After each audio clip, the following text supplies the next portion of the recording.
চট্টগ্রাম বন্দর সম্বন্ধে। আমার বাড়ি চট্টগ্রাম, সুতরাং এই ব্যাপারে আমার থেকে ভালো কেউ বলতে পারবে না। এটা আমি বলবো না, অনেকে আছে হয়তো ভালো বলতে পারবে।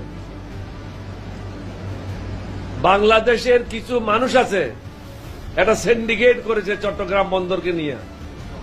চট্টগ্রাম বন্দর হলো তাদের পুঁজি। সরকার যখন বদলি হয় এটা রেশিও বদলি হয় 60-40। যারা সরকারে আসে তাদের গুন্ডা পান্ডারা পায় 60%, আর যারা বিরোধী দলে থাকে তারা পায় 40%। কিন্তু মালিকের কোনো পরিবর্তন হয় না।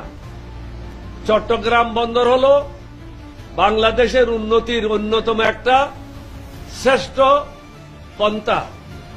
এটাকে আমরা আগাইতে দিচ্ছি না, কারণ আমি নিজে শুনেছি এবং প্রত্যক্ষদর্শী। আওয়ামী লীগের সময় যারা সংসদীয় কমিটির মেম্বার ছিল প্রত্যেকেই এক একটা কন্ট্রাক্টর থেকে নতুন যখন কন্ট্রাক্ট পাইতে 50 লক্ষ টাকা 1 কোটি টাকা নিয়েছে। এই যে পটিয়ার বিশ্ব শমসুর কথা বলেন, 10 টাকার নোট দেখে নাই কখনো। বিএনপির যুব দলে ছিল এক সময়,